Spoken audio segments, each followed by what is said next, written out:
Penguin has officially wrapped up its 8 episode run on Max, and it was insane. Like, no sugarcoating. Honestly, I'm blown away. This video is going to touch on the finale as well as the show as a whole. I liked all the trailers for this, and the Batman is probably my second favorite comic book film of all time. But I really didn't expect this show to be as phenomenal as it was. A masterclass in comic book filmmaking. There are multiple performances here that touch my top 10 of the year in any piece of media, specifically Colin Farrell as Oz Cobb, obviously, who's able to deliver these powerful and memorable emotions and, moments through this extensive makeup he has on to fully transform into this character. As perfect as Colin Farrell is, Kristen Melody as Sofia Falcone or Sofia Gigante takes the throne of the best performance in the show for me. She's jaw-dropping here, and I think Oz and Sophia are brilliantly developed characters characters. My favorite character in the show was always Victor Aguilar. He was likable, and the show just made it very easy to root for him. Loved him, and Renzi Phillips' performance as this nervous but brave and loyal guy on Oz's side was so memorable. So spoilers for the Penguin, the entire show, 3, 2, 1.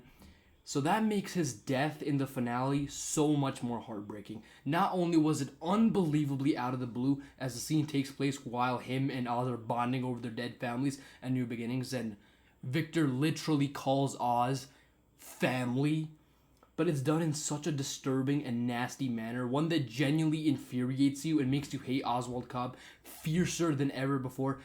I love how the show didn't attempt to make Oz, an anti-hero or anything. This man is a villain. Not only is he a villain, but he's a mama's boy, which is arguably even worse. He is a horrible man. He is a monster. And you can see the stuff that he does to get to the top. There is a scene in the finale that really stuck with me, which was Oz's mom was about to get her finger chopped off if Oz didn't admit to her that he, killed Jack and Benny, his brothers. And it's done in such a disturbing manner that really just shows you how horrible of a man Oswald Cobb is. He does everything for his mother's approval, and even if that thing is to kill your own brothers to get to the top, it's disturbing. It's written perfectly. Frances Cobb is one of the best written characters in the show. She's Oz's motivation to do anything in the show. So when we see her in this paralyzed vegetative state and her stabbing Oz with a glass bottle, it only forces him to get her approval even more. So when he finally gets to the top and he can't, see his mom be proud of him, he goes to his girlfriend or whatever and makes her pretend she's his mom. It's so disturbing. It's so weird. Oz is a weird man. Powerfully done. Perfectly done. The finale, I think, falls in line with every episode of this show.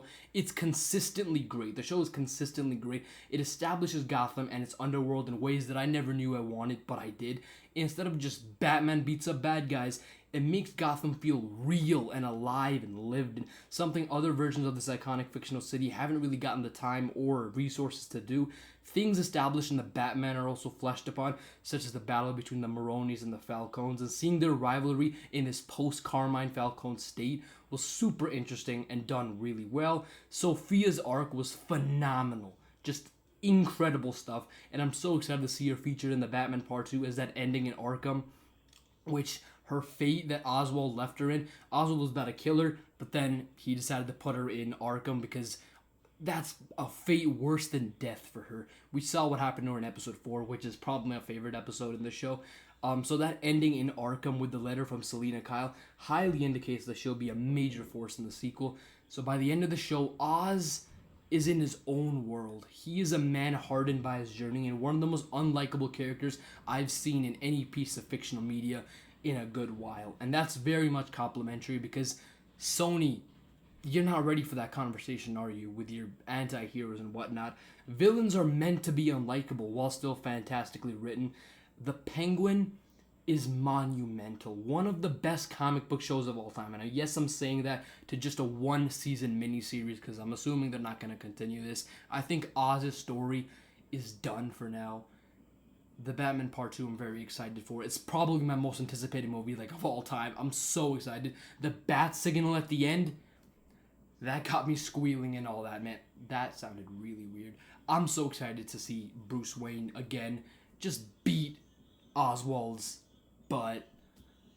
I'm so excited for the Batman Part 2. This was insane. I might have to do it. This gets a 10 out of 10 for me. This gets a 5 out of 5 for me. I love this. This is one of the best comic book shows I've ever had the privilege of watching. The Penguin is insane.